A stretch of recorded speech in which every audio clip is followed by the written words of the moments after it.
By the fireplace was standing the royal lady, and that for the moment was the only chagrin, for Lucia had not the vaguest idea who she was. Then Georgie came in, looking like a flower stall, and then came a slight second chagrin, for Olga led him up to the royal lady and introduced him. But that would be all right, for she could easily get Georgie to tell her who she was without exactly asking him, and then poor Georgie made a very awkward sort of bow and dropped a large quantity of flowers and said, "Tiresome." Lucia glided away from Mrs. Garraby Ashton and stood near the Duchess of Whitby. Marcia did not seem to recognize her at first, but that was quickly remedied, and after a little pleasant talk, Lucia asked her to lunch to meet Olga, and fixed in her mind that she must ask Olga to lunch on the same day to meet the Duchess of Whitby. Then, edging a little nearer to the center of attraction, she secured Lord Limpsfield by angling for him with the bait of dearest Aggie, to whom she must remember to telephone early next morning to ask her to come and meet Lord Limpsfield. That would do for the present, and Lucia abandoned herself to the joys of the moment. A move was made downstairs to supper, and Lucia, sticking like a limpet to Lord Limpsfield, was wafted in azure to Olga's little tiny dining room, and saw at once that there were not nearly enough seats for everybody. There were 2 small round tables, and that was absolutely all. The rest would have to stand and forage at the narrow buffet which ran along the wall. "It's musical chairs," said Olga cheerfully. "Those who are quick get seats, and the others don't. Tony, go and sit next the princess. And Cortese, you go the other side. We shall all get something to eat sometime. Georgie, go and stand by the buffet, there's a dear, and make yourself wonderfully useful. And oh, rush upstairs first, and bring the cigarettes. They stay the pangs of hunger. Now we're getting on beautifully. Darling Marcia, there's just one chairlet. Slip into it."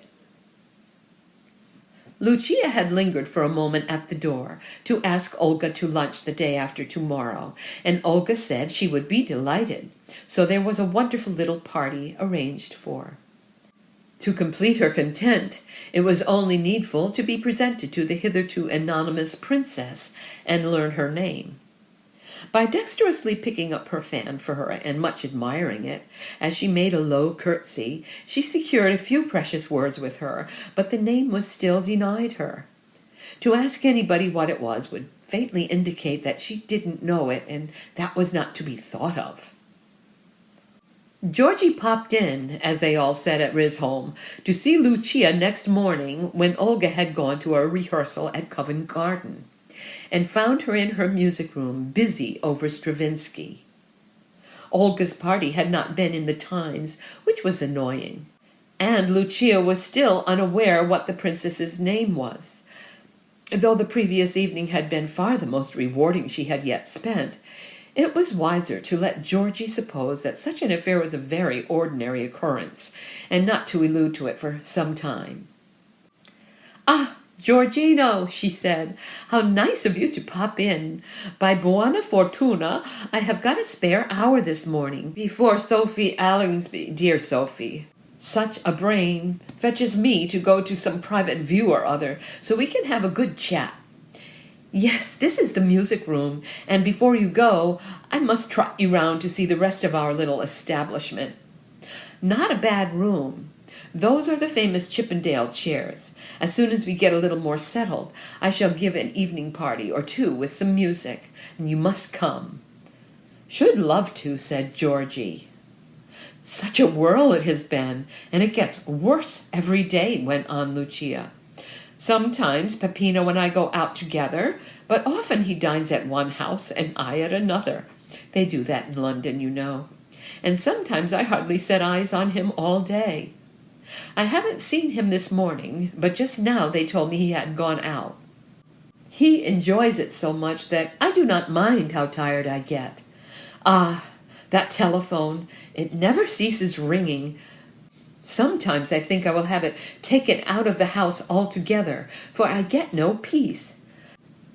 Somebody always seems to be wanting Peppino or me." She hurried, all the same, with considerable alacrity to the machine, and really there was no thought in her mind of having the telephone taken out, for it had only just been installed. The call, however, was rather a disappointment, for it only concerned a pair of walking shoes. There was no need, however, to tell Georgie that, and pressing her finger to her forehead, she said, "Yes, I can manage 3:30, which meant nothing, and quickly rang off. "Not a moment's peace," said Lucia. "Ting-a-ting-a-ting from morning till night. Now tell me all about Risholme, Georgie. That will give me such a delicious feeling of tranquillity. Dear me, who is this coming to interrupt us now?" It was only Peppino. He seemed leisurely enough, and rather unnecessarily explained that he had only been out to get a toothbrush from the chemist's in Brompton Road. This he carried in a small paper parcel. "And there's the man coming about the telephone this morning, Lucia," he said. "You want the extension to your bedroom, don't you?" "Yes, dear, as we have got it in the house, we may as well have it conveniently placed," she said. "I'm sure the miles I walk up and down stairs, as I was telling Georgie," Peppino chuckled. "She woke them up, Georgie," he said. "None of their leisurely London ways for Lucia. She had the telephone put into the house in record time, gave them no peace till she got it done."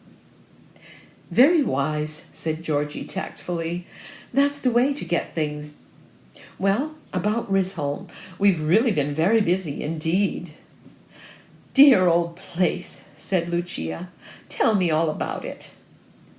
Georgie rapidly considered with himself whether he should mention the museum. He decided against it, for, put it as you might, the museum, apart from the convenience of getting rid of interesting rubbish, was of a conspiratorial nature, a policy of revenge against Lucia for her desertion, and a demonstration of how wonderfully well and truly they all got on without her. It was, then, the mark of a highly injudicious conspirator to give information to her against whom this plot was directed. "Well, Daisy has been having some most remarkable experiences," he said. "She got a Ouija board and a planchette. We used the planchette most, and very soon it was quite clear that messages were coming through from a guide." Lucia laughed with a shrill metallic tone of rather hostile timbre. "Dear Daisy," she said, "if only she would take common sense as her guide. I suppose the guide is a Chaldean astrologer or King Nebuchadnezzar." "Not at all," said Georgie. "It's an Egyptian called Abfu." A momentary pang of envy shot through Lucia. She could well imagine the quality of excitement which thrilled Risholme, how Georgie would have popped in to tell her about it, and how she would have got a Ouija board too, and obtained twice as many messages as Daisy. She hated the thought of Daisy having Abfu all her own way, and gave another little shrill laugh. "Daisy is priceless," she said. "And what has Abfu told her?" "Well, it was very odd," said Georgie. "The morning I got your letter, Abfu wrote, quote, L from L, unquote. And if that doesn't mean letter from Lucia, I don't know what else it could be." "It might just as well mean lozenges from Leamington," said Lucia witheringly. "And what else?" Georgie felt the conversation was beginning to border rather dangerously on the museum, and tried a light-hearted sortie into another subject. "Oh, just things of that sort," he said. And then she had a terrible time over her garden. She dismissed Simpkinson for doing crossword puzzles instead of the lawn, and determined to do it all herself. She sowed sprouts in that round bed under the dining-room window. "No," said Peppino, who was listening with qualms of homesickness to these chronicles. "Yes, and the phlox in the kitchen garden," said Georgie. He looked at Lucia, and became aware that her gimlet eye was on him, and was afraid he had made the transition from Abfu to horticulture rather too eagerly. He went volubly on. And she dug up all the seeds that Simpkinson had planted and pruned the roots of her mulberry tree and probably killed it, he said. Then, in that warm weather last week, no, the week before, I got out my painting things again, and am doing a sketch of my house from the green.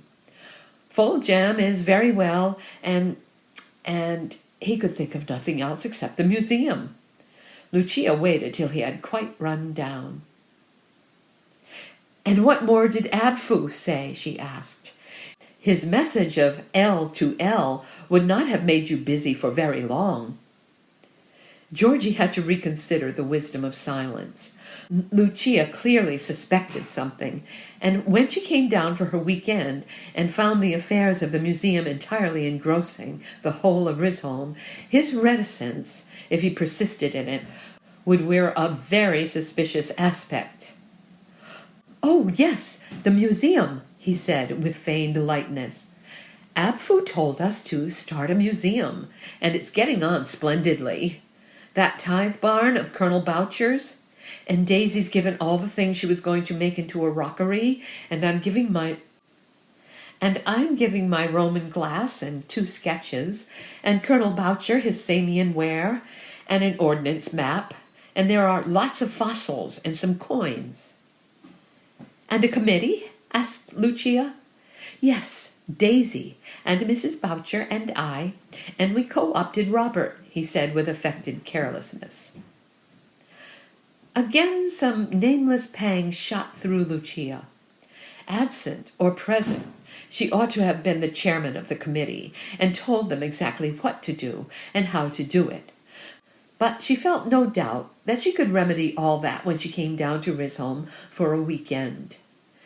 In the meantime, it was sufficient to have pulled his secret out of Georgie, like a cork, with a loud pop, and an effusion of contents.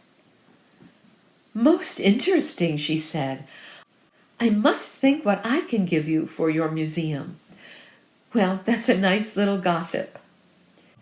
Georgie could not bring himself to tell her that the stocks had already been moved from the village green to the tithe barn, for he seemed to remember that Lucia and Peppino had presented them to the parish council.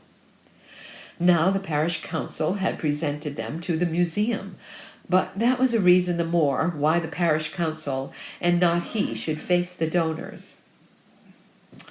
"A nice little gossip," said Lucia, "and what a pleasant party last night.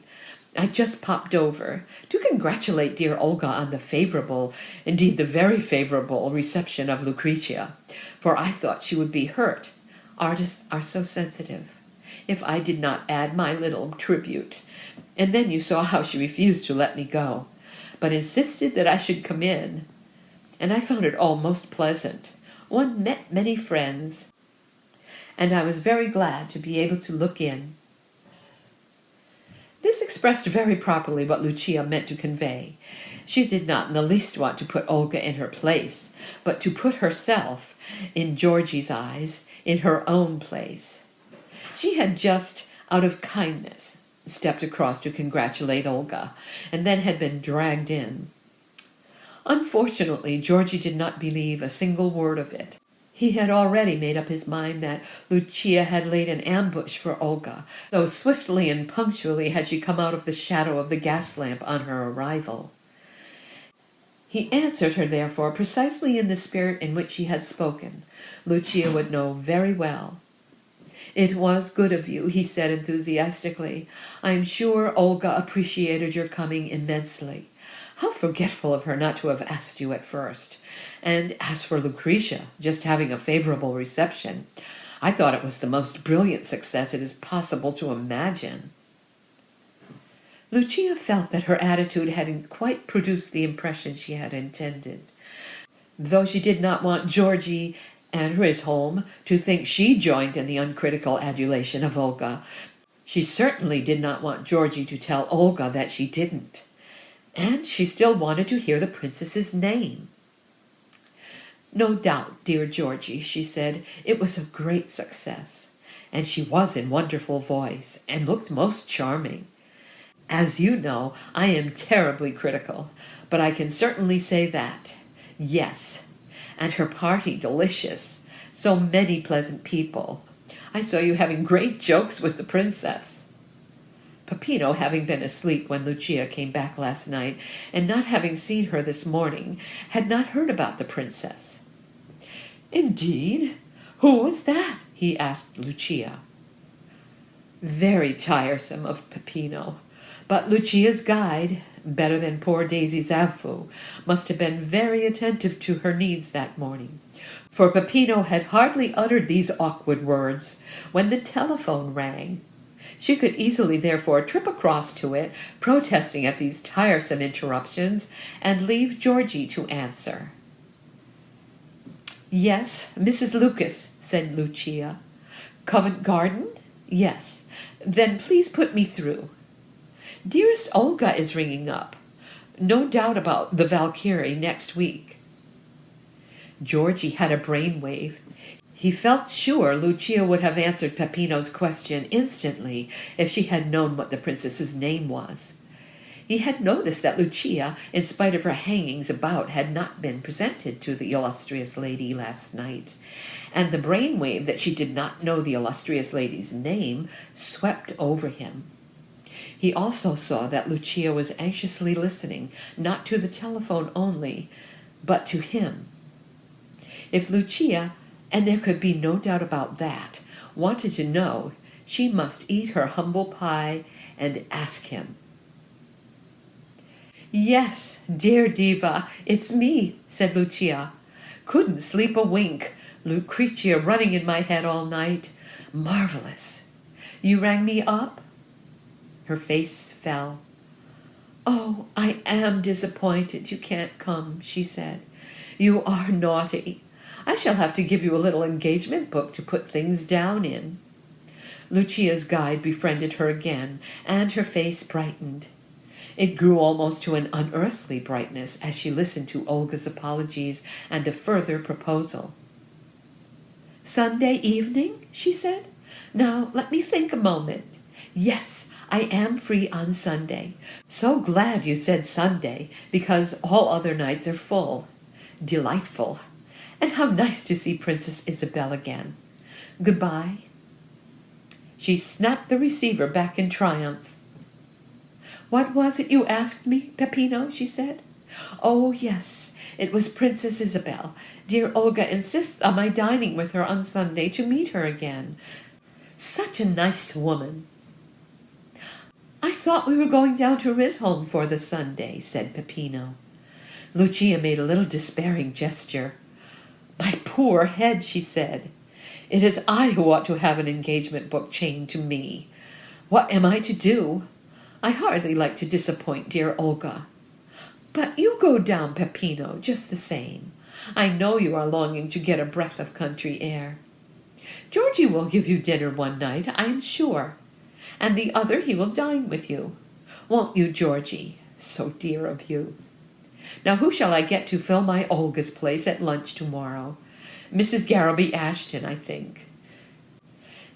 Dear me, it is close on 12, and Sophie will scold me if I keep her waiting. How the morning flashes by. I had hardly begun my practice when Georgie came, and I've hardly had a word with him before it is time to go out. What will happen to my morning's post, I'm sure I don't know. But I insist on your getting your breath of country air on Sunday, Peppino. I shall have plenty to do here with all my arrears." There was one note Lucia found she had to write before she went out, and she sent Peppino to show Georgie the house while she scribbled it, and addressing it to Mr. Stephen Marial at the office of the Evening Gazette, sent it off by hand.